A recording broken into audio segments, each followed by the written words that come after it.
ও দুনিয়ার মানুষ, একটু লক্ষ্য করে কথাগুলো শুনি। আমরা দুনিয়া এসে দুনিয়ার মোহে পড়ে আমি আমার নিজেকে ভুলে গেছি। আমি আমার নিজের জীবনের উদ্দেশ্যকে ভুলে গেছি। আমি আমার আল্লাহ তাআলাকে ভুলে গেছি। আমি জান্নাত জাহান্নামকে ভুলে গেছি। কিন্তু এইভাবে বেখেয়ালিভাবে চললে হবে না। কারণ জাহান্নামে যে আগুন রয়েছে, ওই আগুন দুনিয়ার আগুনের মতন নয়।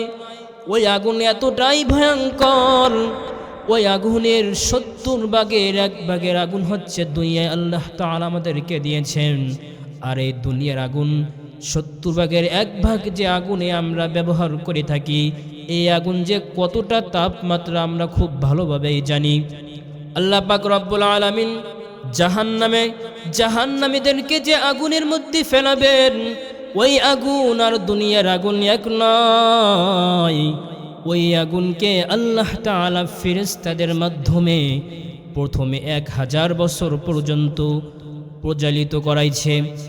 1000 বছর পর্যন্ত ওই আগুনকে জ্বালাতে জ্বালাতে ওই আগুনের রং 1000 বছর পর লাল রঙে ধারণ করে।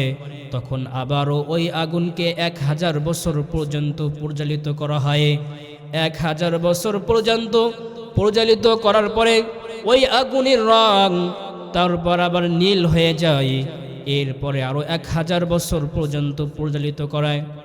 মোট 3000 বছর পর্যন্ত প্রজ্বালিত করার পরে ওই আগুনের রং কালো রঙে ধারণ করে এবং ওই অবস্থায় জাহান্নামে ওই আগুন রয়েছে।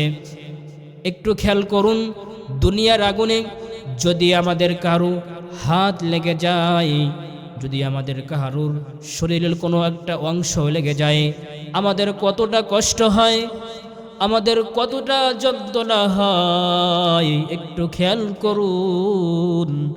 আর জাহান্নামে তো এই ভয়ঙ্কর যে আগুন রয়েছে, ওই আগুন মানুষের শরীরে, পাপীদের শরীরে লাগা মাত্রই পাপীদের হৃৎপিণ্ড পর্যন্ত পৌঁছায় যাবে। সম্মানিত হাজিরিন, এই দুনিয়ার আগুন যদি মানুষের শরীরে লেগে যায়, তাদের হৃৎপিণ্ড পৌঁছানোর আগেই মানুষ ইন্তেকাল করেন। মানুষের শরীরের হৃৎপিণ্ড পর্যন্ত পৌঁছানোর আগেই মানুষ ইন্তেকাল করেন। কিন্তু জাহান্নামে তো মরণ নাই, জাহান্নামে তো মৃত্যু নাই, তাই মানুষ মরবে না। তারা শুধু কষ্ট যন্ত্রণা সহ্য করতে থাকবে। জাহান্নামে শুধু আগুন নয়, জাহান্নামে আরো ভয়ঙ্কর ভয়ঙ্কর শাস্তি রয়েছে। তার মধ্যে রয়েছে উটির মতো লম্বা ঘাড় বিশিষ্ট এক ধরনের সাপ। ওই সাপ যদি পাপীকে একবার দংশন করে, পাপীর শরীরে 40 বছর পর্যন্ত যন্ত্রণা থাকবে। জাহান্নামে তো মৃত্যু নাই, তাই মানুষ মৃত্যুবরণ করবে না, পাপী মৃত্যুবরণ করবে না। তার 40 বছর পর্যন্ত তাকে ওই কষ্ট যন্ত্রণা সহ্য করতে হবে। জাহান্নামে এরকম অনেক অনেক ধরনের শাস্তির ব্যবস্থা রয়েছে। একটু চিন্তা করুন ও দুনিয়ার মানুষ, জাহান্নামীরা জাহান্নামের মধ্যে যখন থাকবে, মানুষ জাহান্নামের কষ্ট যন্ত্রণা সহ্য করতে পারবে না। তখন তারা আল্লাহ তাআলার কাছে আবেদন করবে, আর্তনাদ করবে, হে আল্লাহ, আপনি আমাদেরকে রহম করুন, আপনি আমাদেরকে আরেকটি জীবন দিন। আমরা দুনিয়ায় যাই আমাদের পুরা জীবনটি আমরা আপনার ইবাদত বন্দিগিতে কাটাই দিব। কিন্তু আল্লাহ পাক রব্বুল আলামিন বলবেন, আমি কি তোমাদেরকে সময় দেই নাই? আমি কি তোমাদেরকে সময় দেই নাই? আমি তো তোমাদেরকে শিশুকাল দিয়েছি, শৈশবকাল দিয়েছি, যুবককাল দিয়েছি, বৃদ্ধকাল দিয়েছি।